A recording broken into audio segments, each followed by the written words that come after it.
Does bleaching your client's hair or your own hair at home make you anxious? Have you ever melted hair off whilst you're bleaching? Gulp.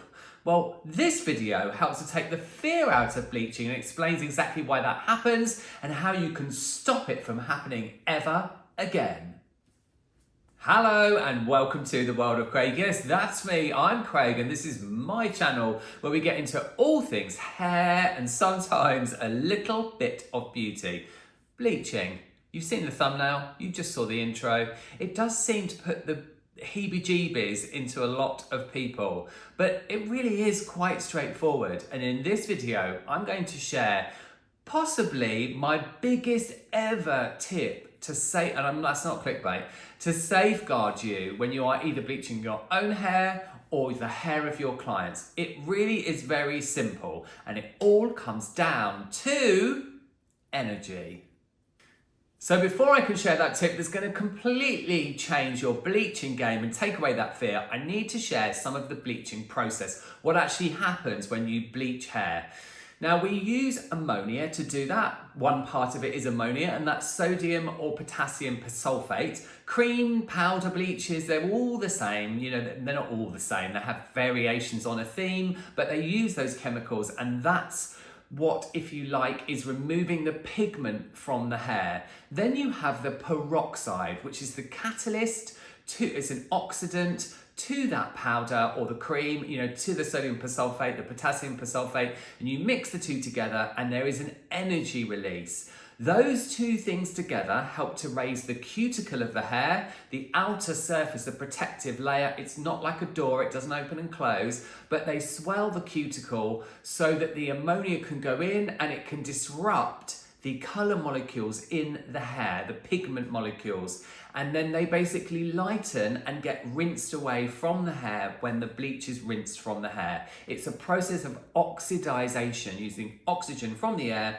to remove the pigment from your hair. That rhymes. I love that. So that's how the bleaching process works. Just to add, if you do find this content helpful or enjoyable, yes, you know exactly what to do, and maybe share it with a friend because that really helps get my content out there. So that is what bleach does. And please, you know, if you only take one thing away from this video, think of it as energy. It's an exchanging of energy. And remember the part that is the peroxide part of that mix, because that's very important. Now, every time the hair is bleached, the structure of the hair permanently changes.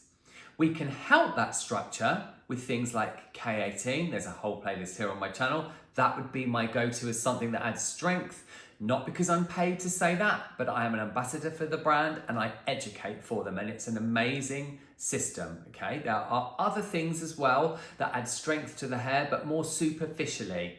That would be my go-to. The internal structure of the hair changes. The disulfide bonds and the amino acids in the hair are weakened, and that cuticle is raised and lifted, and repeated lightening, okay, we're getting into it, repeated lightening can swell the cuticle to a point where the internal structure of the hair is effectively weakened so much that it's exposed to the elements and the hair loses strength, moisture, you know, the building blocks of what makes the hair strong. Okay, another point that is very important to remember. Let's get into that thing that is a complete game changer. Here we go. Are you sitting comfortably? If you do not know the volume of peroxide that was used to lift the hair previously, whether you're doing your own hair at home and it was done by a professional before, or whether your friend did your hair on a Friday night after a few white wines, or if you're a hair professional and you've got a new client that's coming to you for the first time and you don't know what volume of peroxide was used, effectively, you don't know if over 20 volume was used as an oxidant with that bleach substance in order to get the lift. You must not overlap on top of what was previously bleached. It's that simple. It really is. My holy grail holy grail is 20 volume, okay? And I talk about it a lot here on my channel. There are many bleaching videos that go into why, going very deep into the process of why, getting very overexcited and very serious, Craig, because it's an exchange of energy. So we've already talked about how bleach works. The higher the volume of peroxide, the quicker that reaction is, and the more energy is released, and the more aggressively it has an effect on the hair.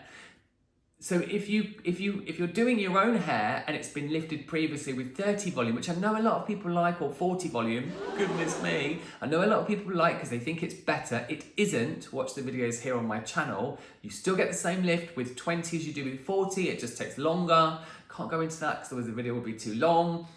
But if the hair has previously had a chemical process on it that uses over 20 volume and you overlap with something that is either 20 volume or higher, you really run the risk of causing so much damage internally in the hair that the hair will snap.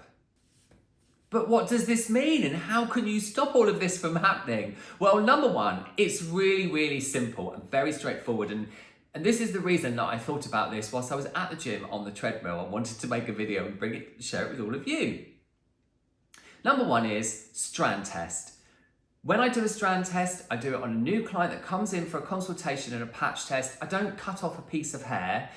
I think that's a terrible way to strand test. It's controversial, yet true, yet bold. I think that the strand test should be left attached to the client's head. And if you're doing your own hair at home, the same. Don't cut it off and stick it on a piece of foil because you'll lose it and you can never really tell.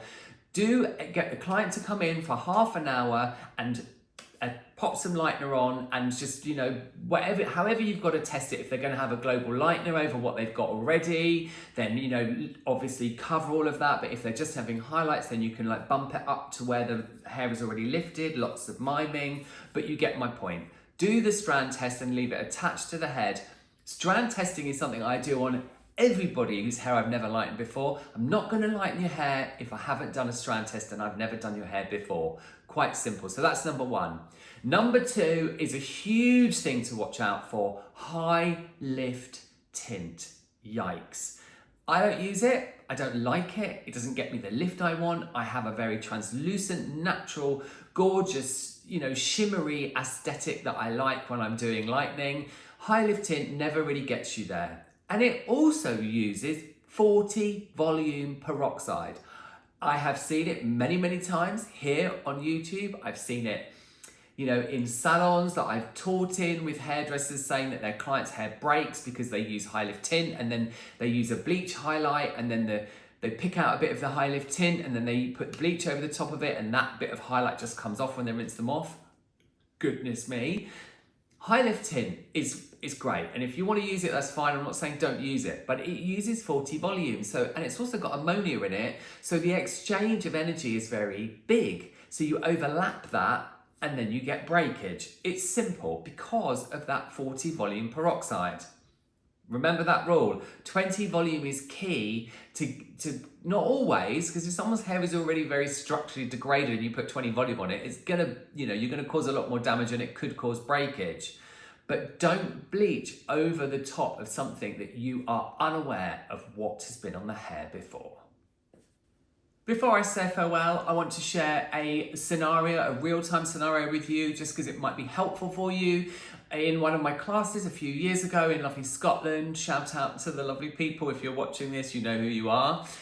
We had a model who had been going to the salon for years, hairstylist, had been doing her hair for a long time, and she had a lot of highlights and they were all lightener. And I said to the stylist, what volume are these highlights? She wanted a global lightener, a conversion from highlights to global lightener.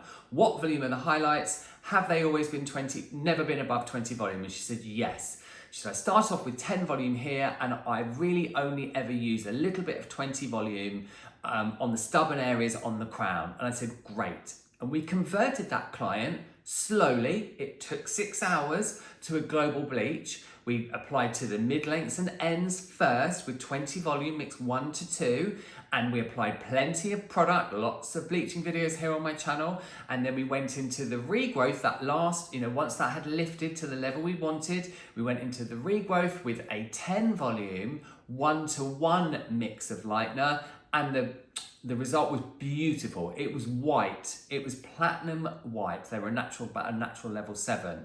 Converted to highlights, beautiful condition in the hair, no breakage at all, because we respected the energy release of what it was we were doing and the previous things that had been done to the hair, and we knew the history. So to summarise, if you don't know what's been done to the hair with regards to peroxide levels, when it's been bleached, or if it's got high lift tint on it, do not bleach with over 20 volume, and always, always, always do a strand test first. Simple. And you're basically safeguarding yourself then anyway. Like I said, there's lots more videos here on my channel that get into all of the bleaching process and why I never, ever, ever, ever, ever, ever, ever use over 20 volume peroxide. You really don't need to. And like I said at the beginning of the video, if you enjoyed this and found it helpful, you know exactly what to do. Your support here is really appreciated. I love the community here on my channel. You guys are all awesome, and I love you all, and I'm so grateful for you coming to watch this video. And on that note, a huge thank you for watching this. You all take lots of care, and I'll see you all in the next one.